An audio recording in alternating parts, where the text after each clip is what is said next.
Give thanks and praise.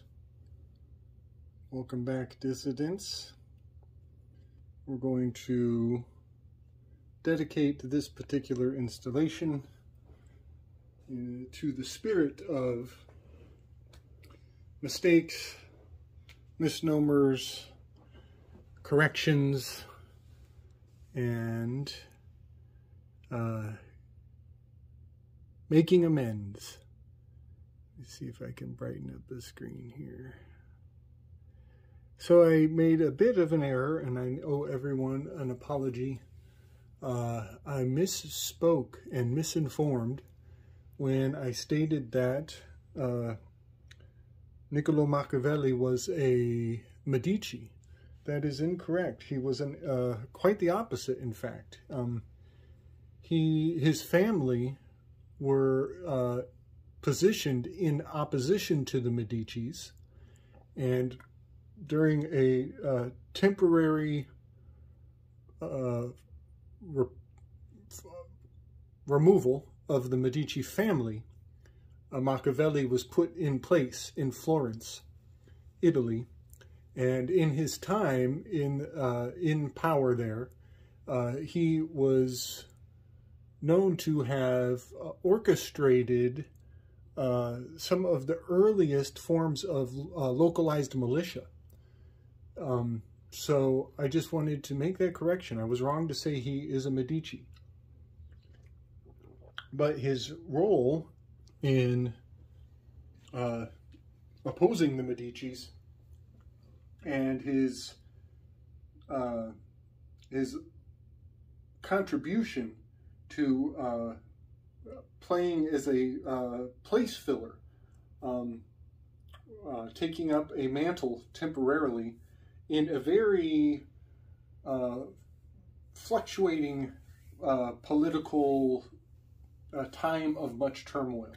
There was a lot of people rising up and getting taken out. And so I just wanted to make that amendment that Niccolò Machiavelli was not a Medici. He was quite the opposite in his time. And in fact, he would not, and even my correspondence to him as a physician is incorrect. He's actually more of a historian. If anything, if I had to give him a muse, it would be more along the lines of Clio, who is generally holding the scroll of history, and particularly she's holding the Thucydides history of the Peloponnesian War. Thucydides history of the Peloponnesian War. Say that 3 times fast. So yeah, I should give him more of a historian orientation, but he is quite the achiever, number 3 personality type, with the shadow of deceit. And another name for a 3 persona is a performer. And I want to kind of maybe add that to the list of, you know, another synonym to add to this number 3 position, this role of this performer, who in the symposium is Eryximachus, whose his muse, his divine muse, would be Euterpe. And he is a physician, and this is Muse of the Sick. This is the Muse of the Sick. As Euterpe is the goddess, no, not a goddess. She is the muse of the sick. And she inspires music. And so I just wanted to make that little addendum on Machiavelli, who I still see as a bit of a performer. His whole philosophy was about using the deceit, knowing the nuance between public and private, having a public face and a private facing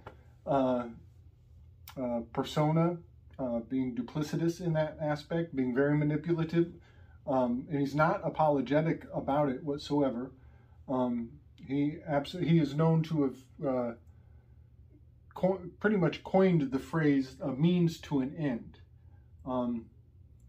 So I just wanted to make that clear. Now, some more tie-ins to Eryximachus, this physician who is much like a placeholder. He goes out of order. He replaces Aristophanes, who gets the hiccups. He has a fit, a spasm, because he sees the hypocrisy of Pausanias. And so Eryximachus takes over his speaking position as the third speaker in the order. I find that very fascinating, that he's breaking the order. That's going to become important when I come around to the mathematical nature of this process of the 1 through the 9, breaking out of order. It also gives him in the 7-8-3 wing.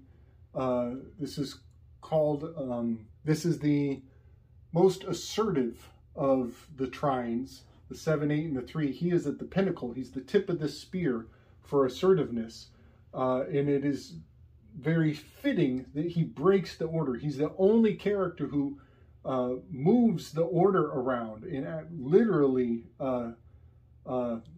circumvents Aristophanes in the sequence of speakers.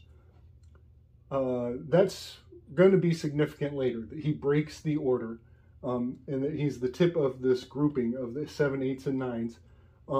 And I just want to really dial in on Eryximachus and his Pan-like nature, his Dionysian nature, as a physician, as a healer, a remedy, one who deals in remedy, because he is the character who dismisses the flute player and who makes the final judgment call that they should not drink alcohol that night.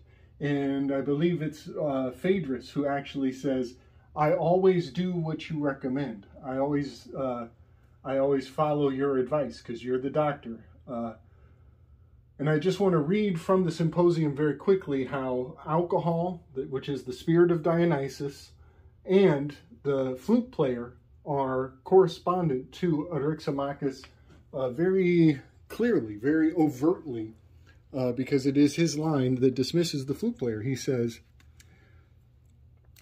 let's see.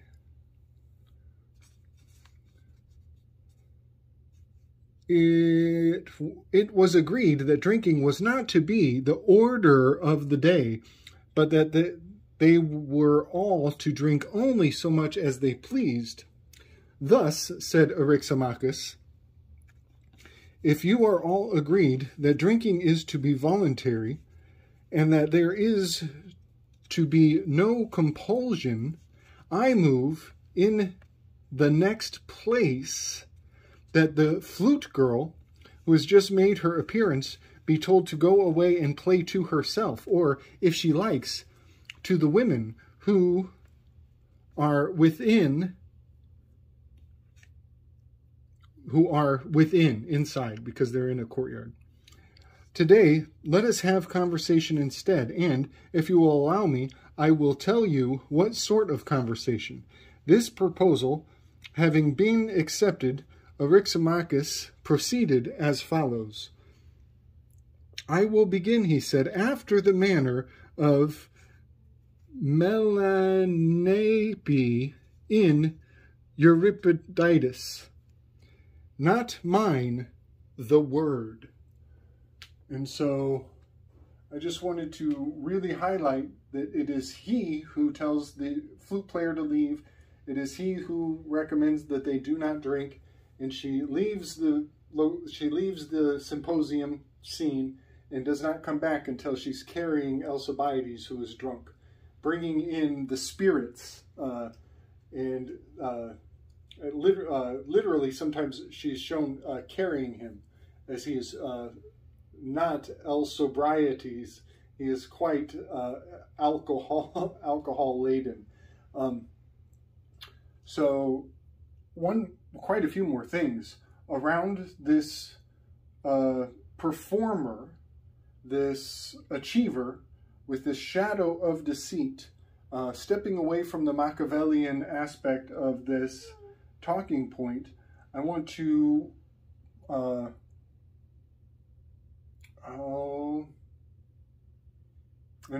want to discuss some of the symbolism of this card in particular that I have previously in my works correlated to Machiavelli very strongly, as she is wearing a veil. She has a bit of an occulting going on. Her face is turned sideways. You can't see her face. It's hidden. She's wearing a veil. I believe there's a biblical myth about a bride-to-be who is kept veiled until the day of the wedding. It's an Old Testament story. I forget who it is about. And when he finds out that, when he lifts her veil, he finds out it's not the sister he was agreed to marry, and he had done 7 years of service and got the wrong wife. Had to do 7 more years to get the right wife. Something along those lines. That's not the story I'm trying to tell here. But this particular card, she is veiled, and that is very packed with meaning, as we are going to be coming out of the winter months. She is in Pisces.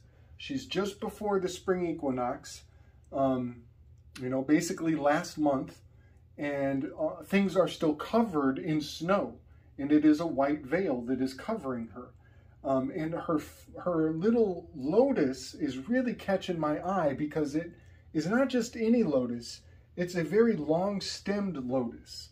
And this brings forward the nature of, or the correspondence of Euterpe, who is a flautist.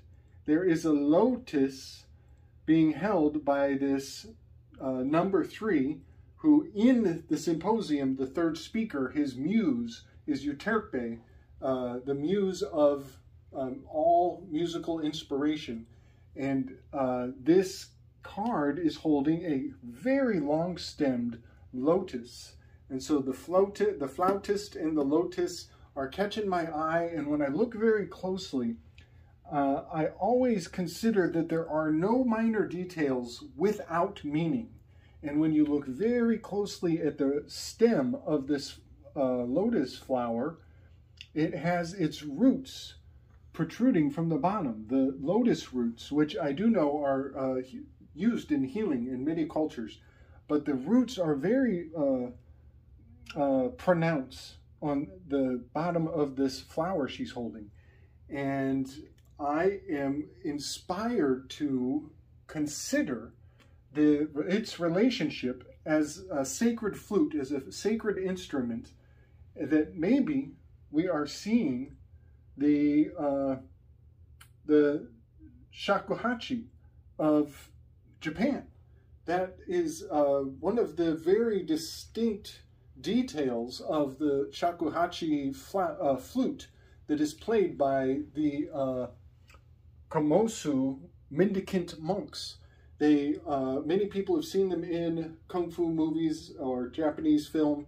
They are traveling mendicant monks, and they are generally on a bit of a parade or on a pilgrimage. They literally had the state's permission to cross over borders unchecked. And that is because the government was using them in spycraft. And many Ronin samurai would sign on to the, sometimes it's called, it was, in early days, it was the Komosu.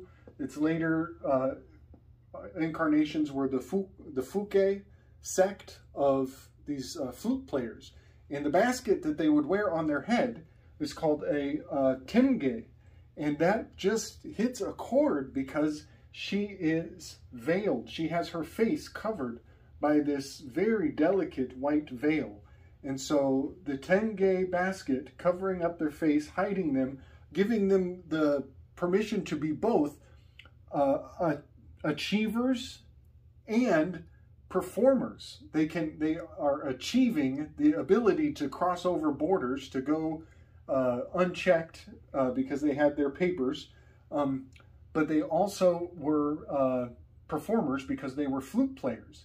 And in fact, they had rival sects of flute players who would actually test one another's legitimacy by having competitive, basically flute battles. So all of that is really beautifully correspondent to the fact that this lotus is very long-stemmed, looks like a flautist's flute to me, and those little nodules on the bottom are intrinsic to the shakuhachi that the mendicant monks would wear. And they are mendicant monks, meaning they are pilgrims, means they are moving. They are allowed to break the order. They're allowed to cross over borders. They're allowed to, to rearrange the flow of things. They're unsuspected, much like Machiavelli. And also the fact that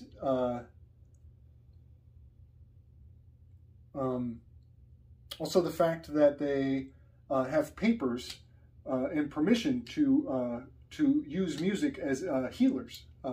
Music as a healing element is just really far out to me in its relationship to Eryximachus.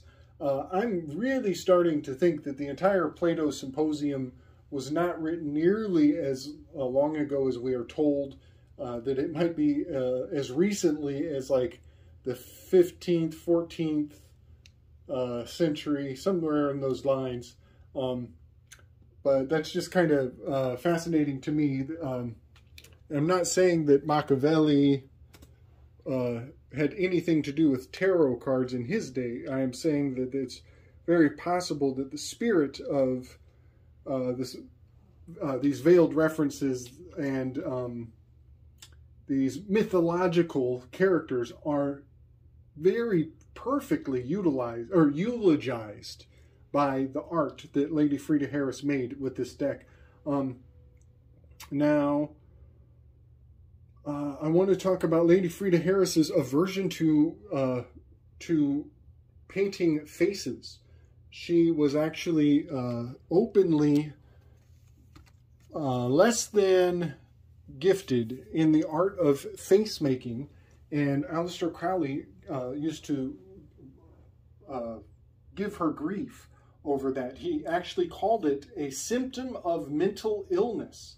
That might not be the exact quote. A symptom of mental weakness. He was really hard on her about it. And I just want to kind of weave a little bit on that topic. There are many characters in her deck that their face is turned away. Very overtly hidden faces. This is one of them, the Empress card. The Emperor card is turned to the side. Many other characters, the Pluto card, his back is turned completely onto the onlooker. The Lust card, the Star card, Hermit card. Many characters, even the Chariot card is wearing a suit of armor, so she's not drawing a face with this, she's drawing a helmet. This Adjustment card is wearing a theatrical mask. That was intentional. That was all, like I said, no details are accidental, none of them. These characters in the Tower card, no faces. These characters getting married, no faces, turned to the side. The person who is marrying them, the minister, you could say, has their face hidden underneath a hood. And what I would like to bring forward in relation to that is the fact that her father was an artist. He did reconstructive facial surgery for the British Intelligence Agency. And so he would be sitting on a stockpile of occulted information, a whole database of people who were hiding their identity because he had altered their face from the way that it was. And so this is way back before, this is in the she was born 1877, so her father was doing this business before that time period. This is way before Mission Impossible was even a concept.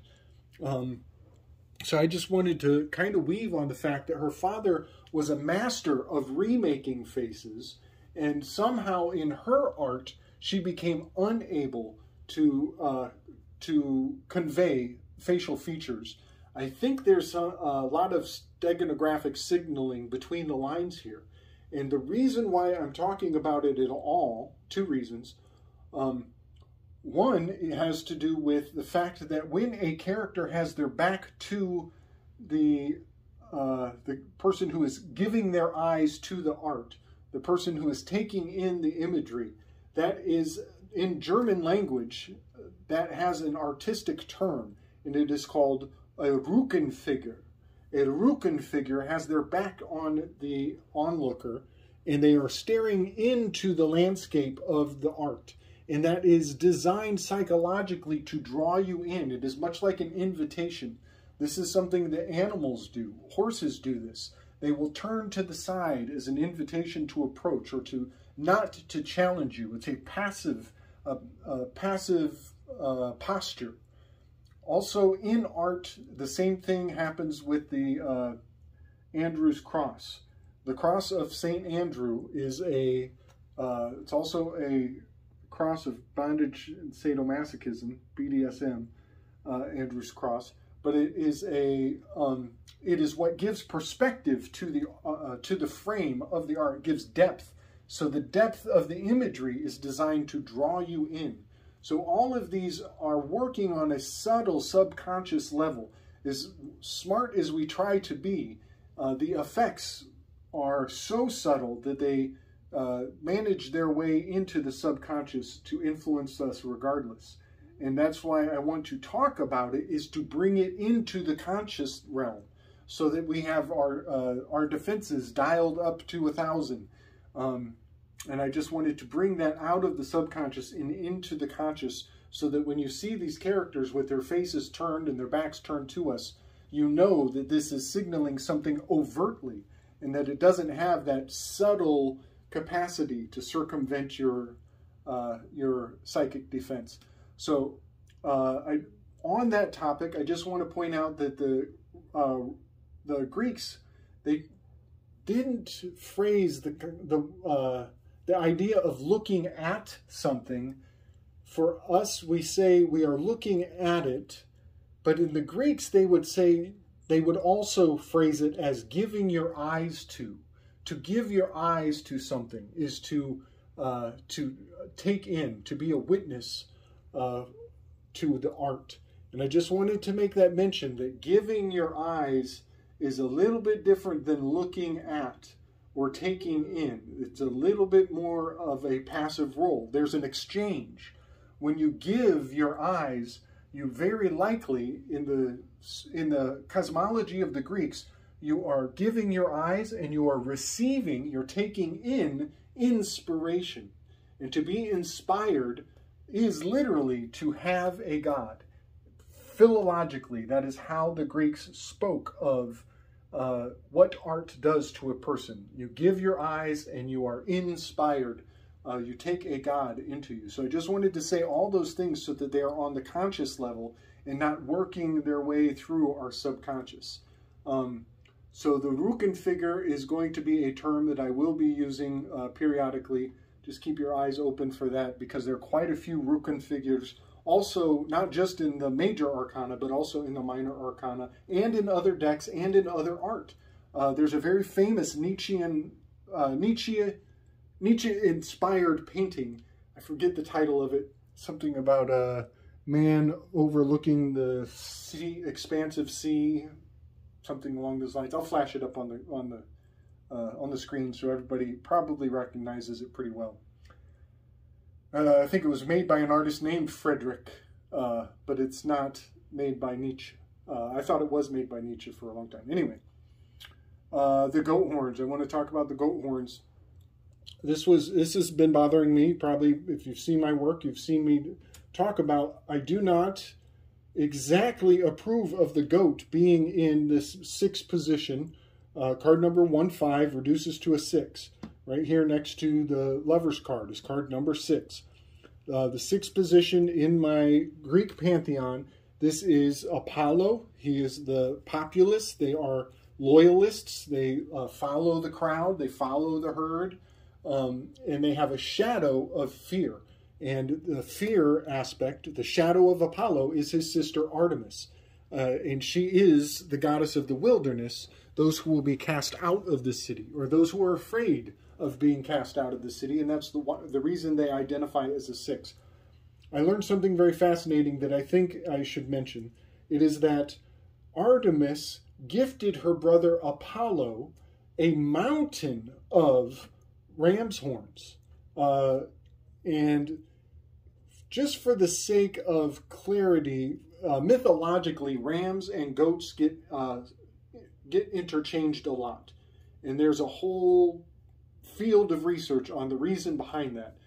In the Bible, one character was told not to tell the Pharaoh that you were sheep herders, but rather mountaineers or rams, people who would venerate a ram and not a sheep, because the sheep is soft.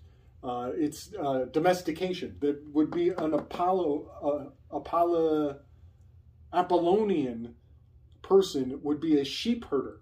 If you're a goat herder, then you're more you have more proclivities to a rougher lifestyle. So sheeps and rams, there's a lot of confusion behind that, and it's a whole show in and of itself. Not going to get into that, but the fact that this goat is in the 6, where I am associating it with Apollo, is really tripping my trigger. Now that I know that Apollo built a temple on top of the horns of many, many rams, maybe goats, depending on which myth you're reading from. So I'm really grateful for finding that little nugget, because I really want the goat to be over here with Pan. I really want a goat to be associated with the flute, the Pan flute. Flute is, Pan, Dionysus, is often correspondent with the wind instrument, this flute player over here.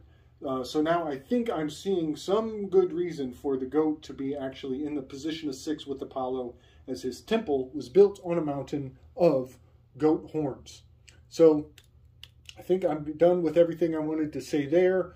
And now I want to close off with a quick rip through on the 9 Devis of Hindu mythology. And I'm just going to read through a quick summary of each of them, and we're going to correspond them with this Enneagram, with the, I'll bring up a graphic of the Enneagram. I've got so many of them. But we will see the personality types 1, 2, 3, 4, 5, 6, 7, 8, 9 in the exact order that they are rolled out in the symposium, in the order that I've been working with this entire system this whole time. And I just want to also remind everybody that the definition of the word order, one of 16 different definitions of the word order, is the 9 heavenly realms. And that is what we're looking at. That is the entire scaffolding of the system we've been observing thus far. The Overton window of the prince. Oh, I guess I should say this before I switch gears. Machiavelli, the Prince. It's a very popular piece of writing in political circles. Those who work the machines, the gears of the cogs of the government in many, many cultures. So many world leaders are. The Prince would be essential reading. It would be day one. It would be the very foundation of what they build their whole mentality on. Well, the Prince replaced all of the kings in the Crowley Thoth Tarot deck. There are no kings. The kings have been removed, and the Prince has taken the place of the king, and that is very Kybalion. That is Attis. Ended up marrying his own mother, Kybele. It's also Oedipician. That's Oedipus, who ended up accidentally marrying his own mother. You got to read the story. I know a lot of people say, how do you do that on accident? Again, we jump to judgment before we read the details. So the Prince has replaced the king in this deck.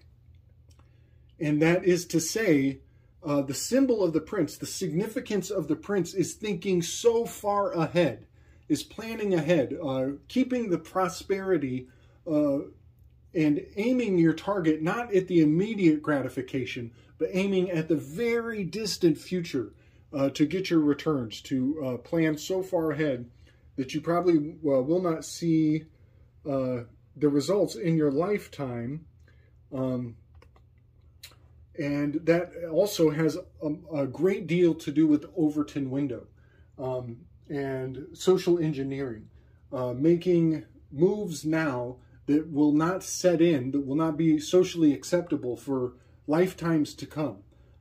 That is what putting the prince in the position of the king has a great deal to do with. So I just wanted to say that the fact that the prince has replaced the king is really something. And the fact that we're looking at this Empress card and talking about the prince, talking about Machiavelli. And I've said this in previous episodes, forgive me for repeating myself, but prince is an anagram in price. You move that in and you get impress. All right. I'm going to read off these 9 Davies, and I will try to bring forward some images, and you can see why each one is a great fit for these personality types. Again, I'll bring lots of graphics to kind of compare and contrast, and I'll kind of narrate as I go. So the 9 Devis of Hindu mythology are celebrated on a holiday known as Navratri. N-A-V-R-A-T-R-I, Navratri. Each of the 9 nights of Navratri is unique for the fact that each night honors a different Devi. Here is everything you need to know about the 9 celebrated Devis. I love when the internet says, here's everything you need to know. Yeah, 1 quick page in 300 words. Don't ask any more questions. Shut up and go to sleep. All right. Navratri, which literally means 9 nights, is a holiday dedicated to the goddess Durga. Her forms, known as both Devi and Shakti, meaning strength, are the feminine aspects of the divine. Give thanks and praise. Now, I wanted to say, the forms. I often refer to Plato's realm of forms. And a lot of people, one thing I've noticed is the word forms, my spell check does not like the word forms. It's like we're undergoing a reform as we are in the new mutable age. But the word forms in Black's Law Dictionary, it means a skeleton. A form is a skeleton. You are giving rise to a graven image when you fill out a form, when you add your spirit, when you allow yourself to be inspired by the 2-dimensional paperwork realm. You are informing the spirit of a concept that you are beholden to. And that is, for some people, that's a big fat no-no. So just wanted to put that knowledge forward. These are the 9 forms. And I've said this before, repeating myself, but the word 9 relates to the word nature, relates to the word netis, and also relates to Nietzsche, to his very essence of his name. All right. While Navratri is celebrated a total of 5 times a year, the most popular of these is Sharada Navratri. The day of following these 9 nights is celebrated as a Dussehra, as described in the Ramayana as the day Lord Rama killed the demon Ravan in Lanka. Now, again, this installation is dedicated to mistakes, errors, and addendums, and correcting my mispronunciation of things. I just want to remind everybody that is the spirit we are imbibing in together on this journey today. And I just wanted to make an example. When I was researching the 9 muses, I actually found I found a description of Calliope, which was a perfect description of the spirit of what Calliope means and represents, her history and her influence. She is said to have been the muse who inspired Homer to write the Iliad, or the Odyssey. To write the Odyssey. And that's really fascinating that she is correspondent with Socrates. But while I'm reading about Calliope, they're showing me a picture of a whole nother muse. And I know this because I've already determined some of the signs and significance of each muse independently. And I was looking at a picture of Clio while reading a description of Calliope. And that mistake is forgivable. It's understandable. I'm not trying to be a nerd or make a stink about it. But I just want to point out the power of knowing when you're seeing something wrong that's been conveyed to you incorrectly.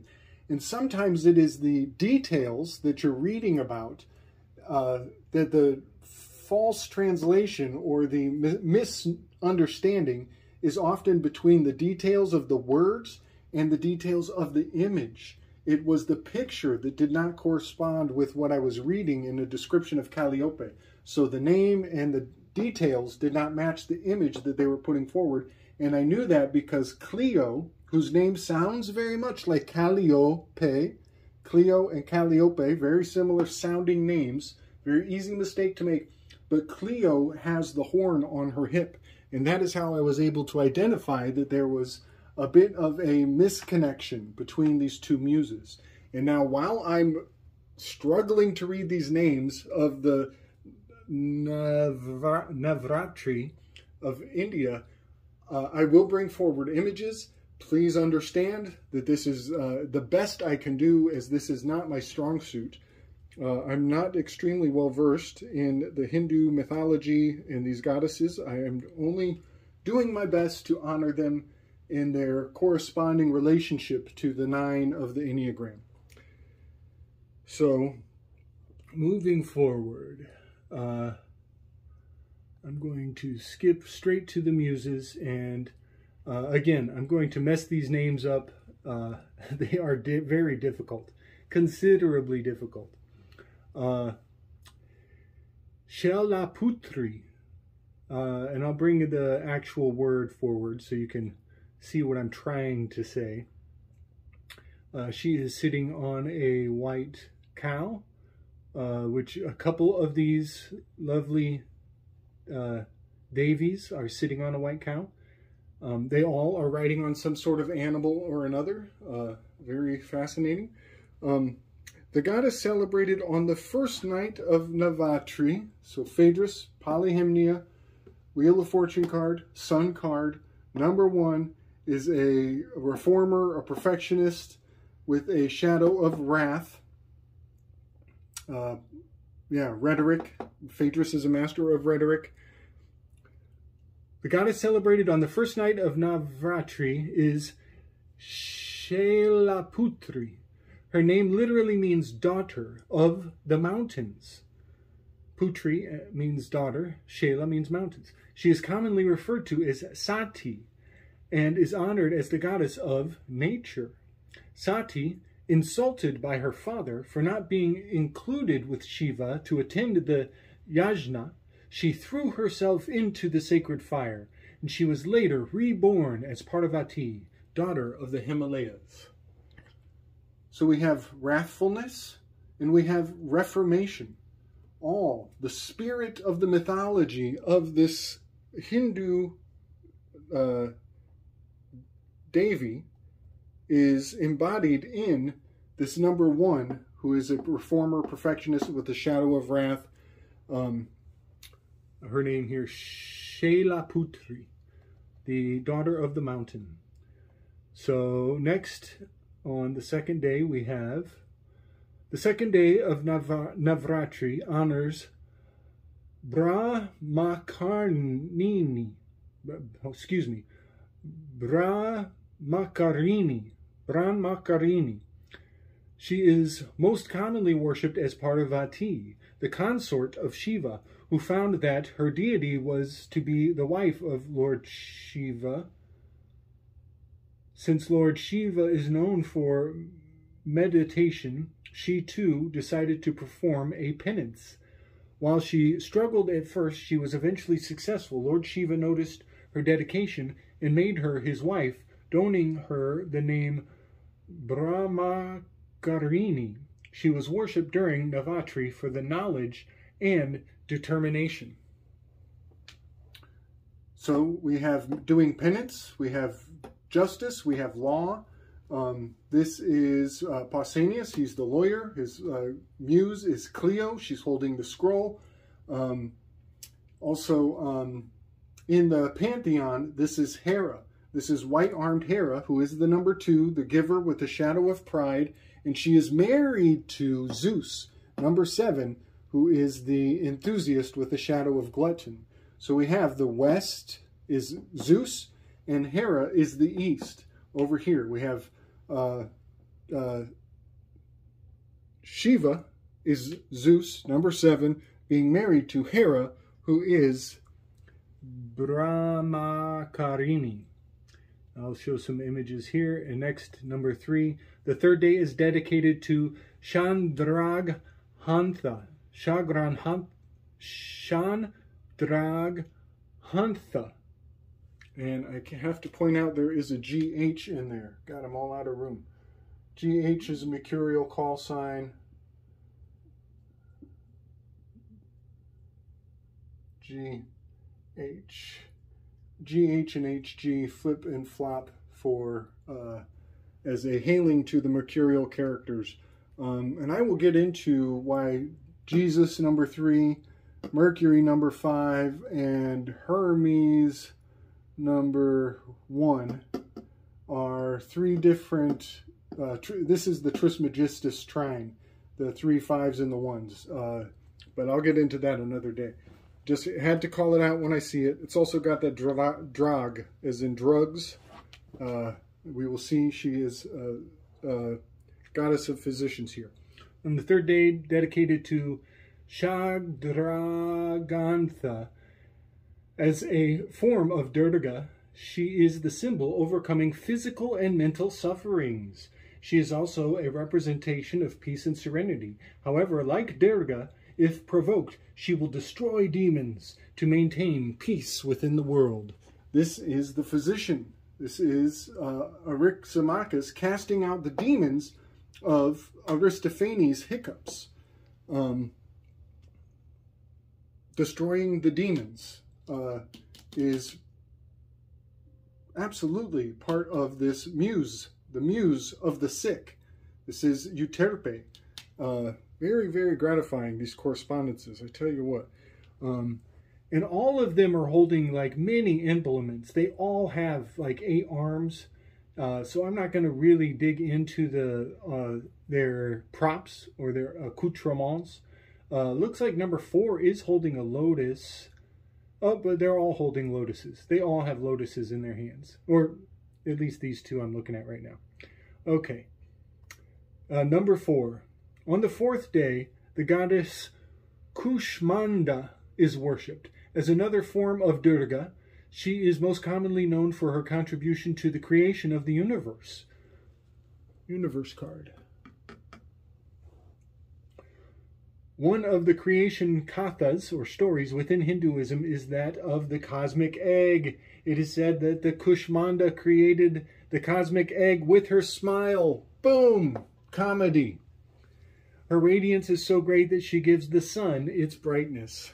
Give thanks and praise. Boom ma! Boom boom boom boom ma! I love it. Comedy, her smile. This is Thalia, the muse of Aristophanes. He's a comedian. Also, the cosmic egg, that is in the story that Aristophanes tells us. He talks about, in the creation mythology of the Greeks, that humans were rolling around, much like a ball or an egg, and that Zeus cut them in half as you would with a string to slice a boiled egg in half. So fascinating how correspondent all of this is. And I'm assuming that these correspondences predate the Greeks. These are carried over from the East into the West through the lineage, through this marrying of the Persian culture into the Greek Hellenic mentality and cosmology. So yeah, this is the result of Hera and her Eastern origins being married into Zeus's pantheon. And we owe this marriage not only to the Romans, but also to Alexander. Alexander the Great, his dad wanted to conquer the Persians, and Alexander was like, hey, we could just fuck their daughters. And then he basically wined and dined them. And they fused culture in the most fascinating way. And then the Romans had to come and really screw up the names. So every one of these characters has at least 3 names to the Romans. Maybe even 4, but when we go even further past the Persian influence, we find this Hindu implication behind it all. All right, I'm ranting. Moving into number 5. The 5th day celebrates Skandamata, an avatar of Parvati. She is worshipped for wisdom and is said to purify the hearts of her devotees. She is also known as the goddess of fire. When depicted, she has her son, Skanda, in her lap. Devotees that worship her are also said to receive blessings as well. This is so powerfully, the Hierophant card, it blows my mind. This Hierophant card has a small figurine in his lap. That would be Skanda. And this particular Devi, she is always shown with a little baby in her lap. And it even says that devotees that worship her are also said to receive blessings as well. There are 2 devotees at the foot of most of your Hierophants. Not this particular card, but other Hierophant cards have 2 devotees bowing down. 2 baldheads, 2 bald-head men at the feet of the Hierophant. So gratifying that this is... oh, shit, look at this. The art card has 2 devotees at her feet, much like the old Hierophants from the other decks had. Yeah, that's really, really fun. Really, really fun. And the Hierophant is about atonement, and that is the blessings that the devotees would receive by worshiping, what was her name? Skandamata. Okay, number 6. Moving on to Apollo with his sister Artemis. This is the loyalists with a shadow of fear. There are many other synonyms for these generalizations that I'm making, but loyalists is the best way to describe this station of the number 6 with their shadow aspect of fear. And the 2 cards are going to be the Lover's card and the Devil card. Listen close, it's all here. Oh, and Artemis is sometimes depicted as a cat. In this number 6, her name is Katyayani. Katyayani. The 6th day of Navratri is dedicated to Katyayani, a form of Durga. She is worshipped by both men and women for marriage. Boom, Lover's card. It is said that women who worship her will be married to the men that they desire.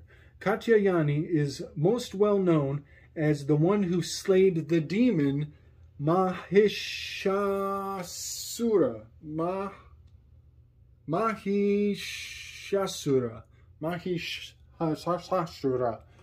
Demon, Devil card. Lovers and the Devil card. Slain Devil. So fun. Oh, and in your standard Devil card, there's a man and a woman standing next to each other.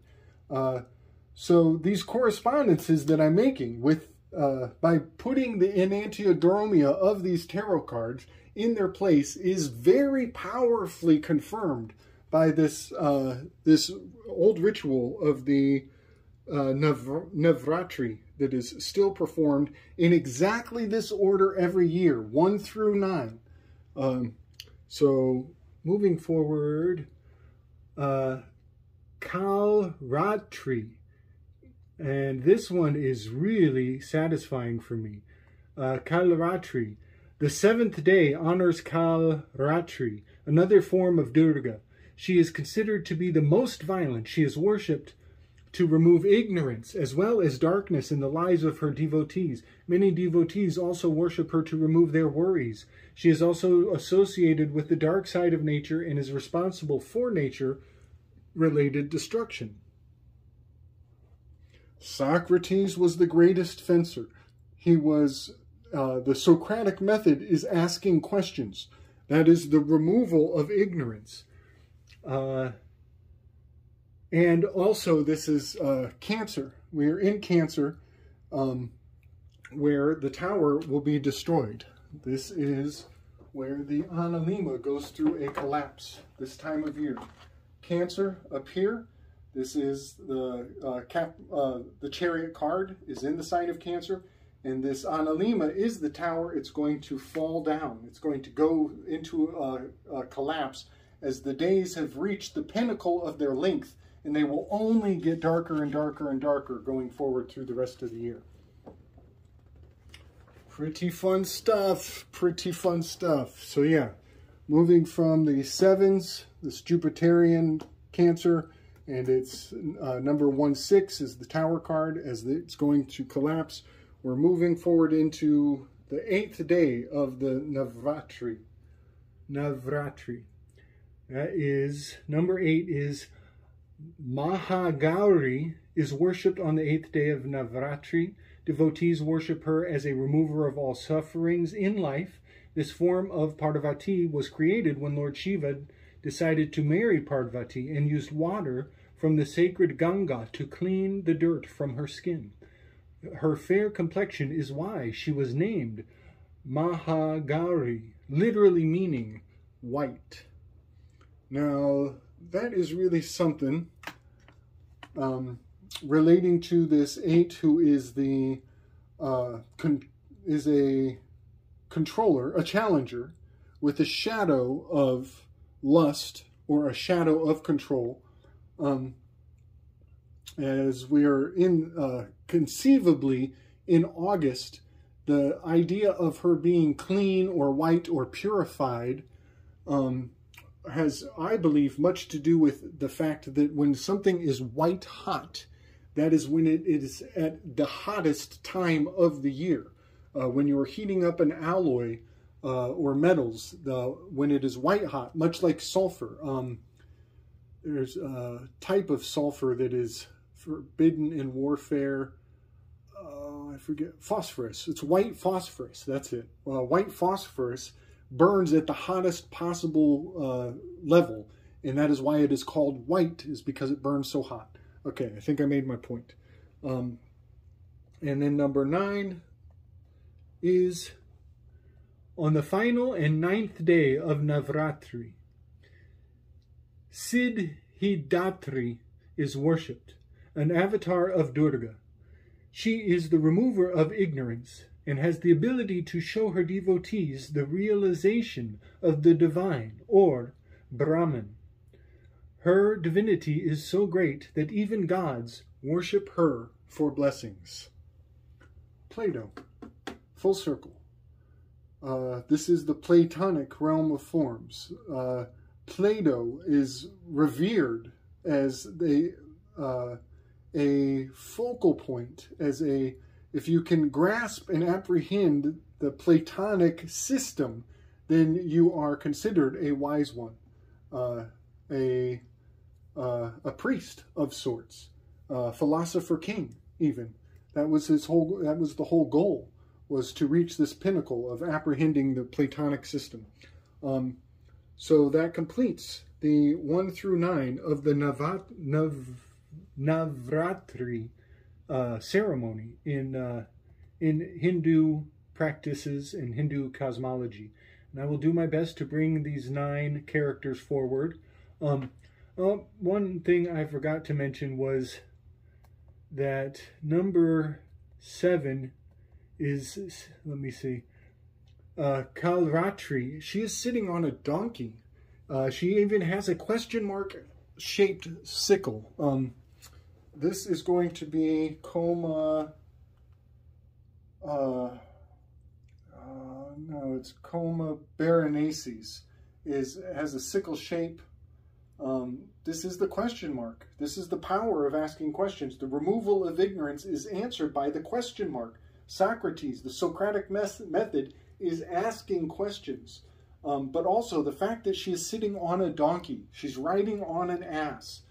She is asking. She is asking questions. In the constellation of Cancer, there are 2 of occulted constellations. They are escaping me at the moment. I'll bring the graphic forward with their names, but both of them are like Astralius or Chamalius. But there are 2 constellations with the word ass as their prefix. So the hidden donkeys of Cancer are really hitting a chord for me. And by the way, Morgan, thank you to Morgan from the Rising from the Ashes crew. She was the one who blessed me up with these 2 constellations from Cancer. Again, I'll bring the graphic of what those constellations are. It's really great to know where the ass is located in the zodiac. 2 astrological signs of high significance. All right, thanks and praise, Morgan. Big up. I'm going to edit it in. I'll edit in my gratitude. Big up, big thanks for that little nugget of gnosis. The fact that there are 2 donkeys hiding out in the Cancer constellation with the Chariot card there. All right, everybody. I think that's everything I wanted to say on this installation. Next installation, we are going to weave in the virtues. I want to really talk about the different virtues, such as chastity, diligence, patience, humility. Don't know what the other one is. Kindness and temperance. I also want to talk about the 4 cardinal virtues of justice, temperance, wisdom, and courage. And we're going to lay them into these 9 stations, pretty much 7 of the 9 stations. And then we're going to rearrange them. We're going to reconfigure them into the Nietzschean virtues, as Nietzsche had 7 virtues essentially in his own personal cosmology. We're going to talk about those and how they can be used to dance around with the energies, to move in and out of the spirit of the human experience and give remedy to ourselves and our fellow men and women. All right, everybody. Give thanks and praise. Much love and respect. I hope you dug it. See you next time.